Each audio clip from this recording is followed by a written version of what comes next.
Ora, muito boa tarde.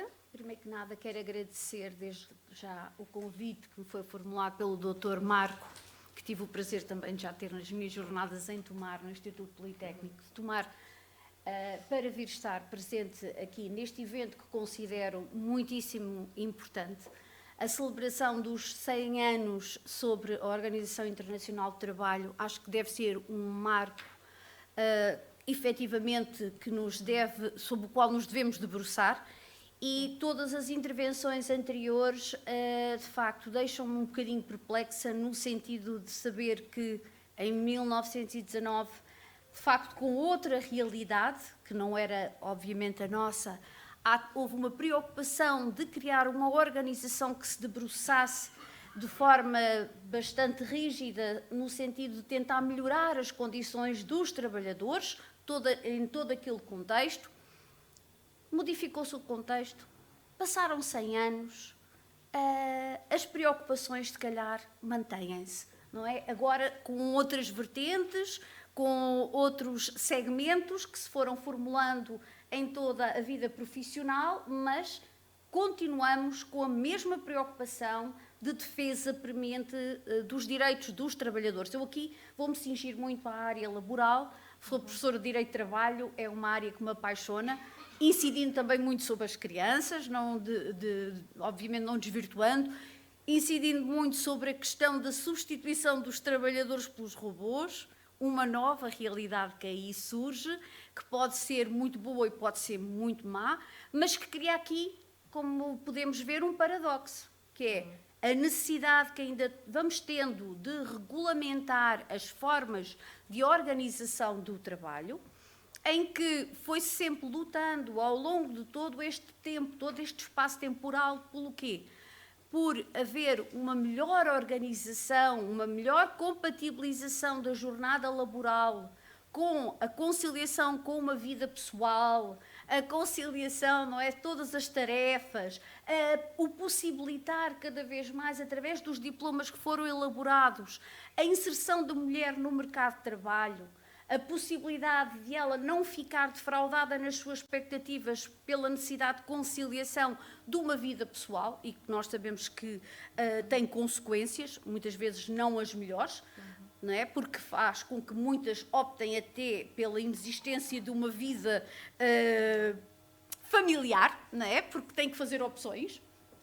E confrontamos-nos atualmente com, é o que eu digo, se por um lado, efetivamente, nós estamos preocupadíssimos sempre em regular a substituição das pessoas pelas máquinas, se estamos preocupados em combater a questão do desemprego, que parece que está muito diretamente correlacionado com a substituição do labor humano por máquinas, com todas essas implicações, pagamento de impostos, quem é que vai sustentar, a desvinculação, a descarga fiscal que existe para os empregadores.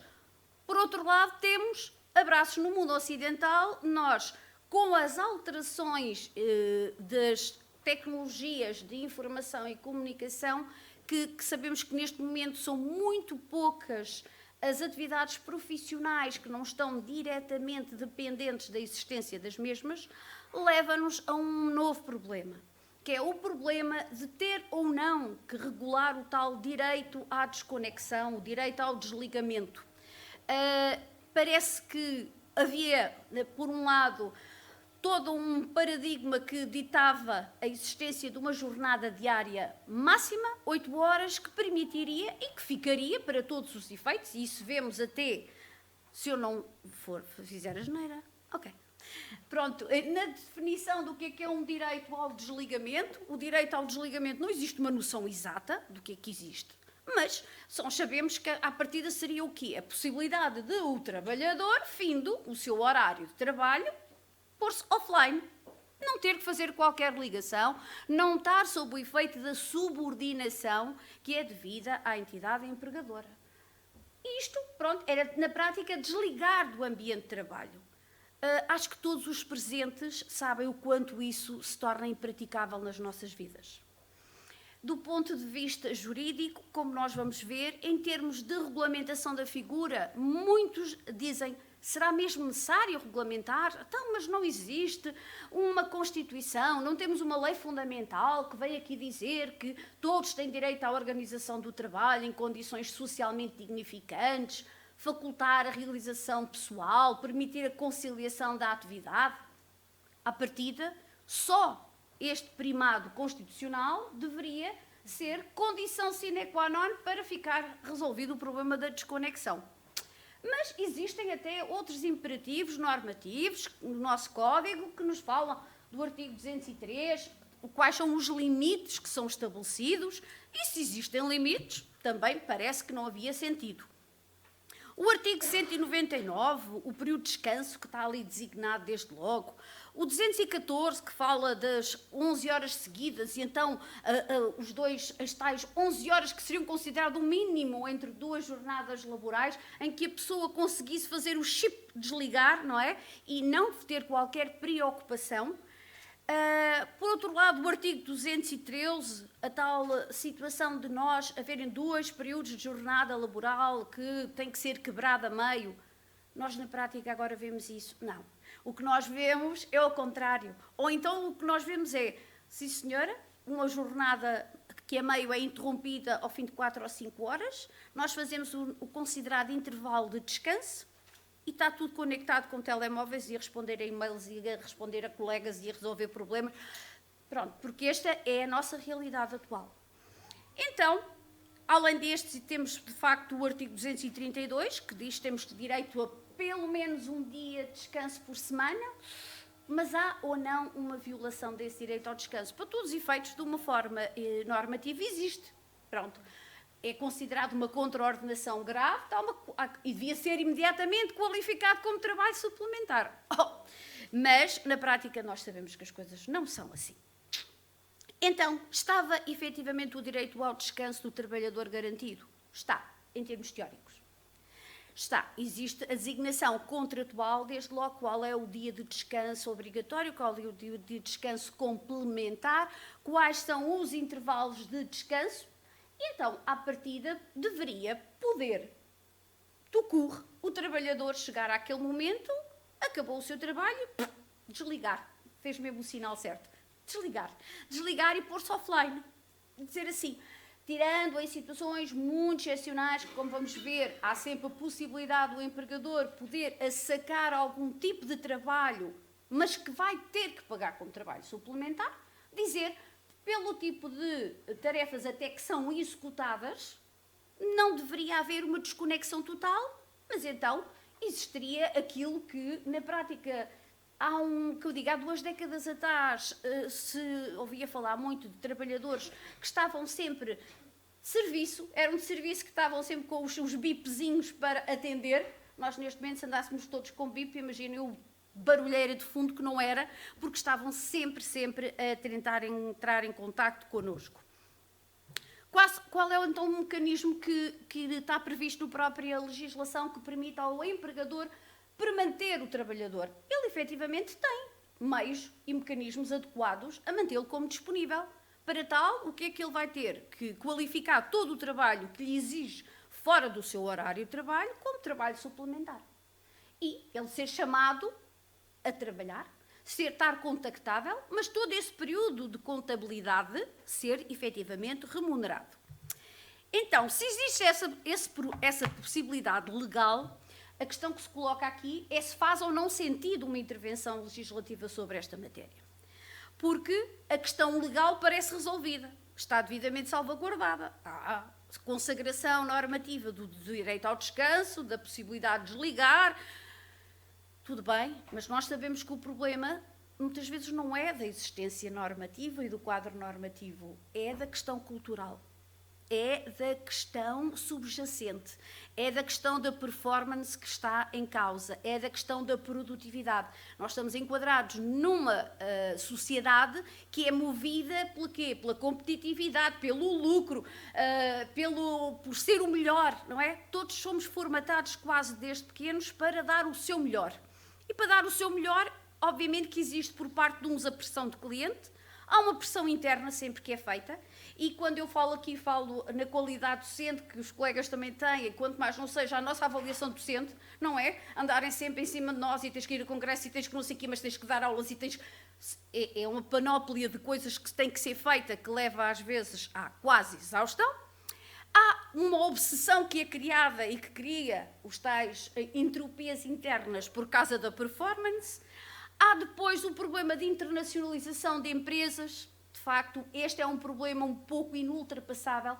A internacionalização e globalização faz com que muitas vezes estejamos a falar de trabalhos em fusos horários. E aí, se de facto estamos a ter relações comerciais com a Austrália, temos um fuso horário de 12 horas, se calhar à hora que eles estão lá, isso ainda estão muito menos, porque meio para meio ainda vale. O problema são os pelo meio, não é? Em que uns estão a dormir, outros estão acordados, e isso cria, quer queremos, quer não, problemas. E qual é o problema que tem o trabalhador? É o pânico do esquecimento, é o dizer assim, se não se estão sempre a lembrar de mim, eu posso ficar para trás e posso passar a ser considerado dispensável. É o problema da dispensabilidade, da possibilidade de, na primeira oportunidade de terem que mandar fora alguém, eu serei se calhar o primeiro, porque crio má reputação junto do empregador, junto dos colegas, dizendo que não estou sempre disponível, que, desculpa-me, a expressão é mesmo, porque tenho vida, porque tenho uma vida própria, porque tenho uma vida familiar, mas pronto, cria sempre esse problema. Que estamos agora perante esta nova realidade, que é o nomadismo laboral, que, no entanto, já permite o quê? Que estejamos sempre contactáveis.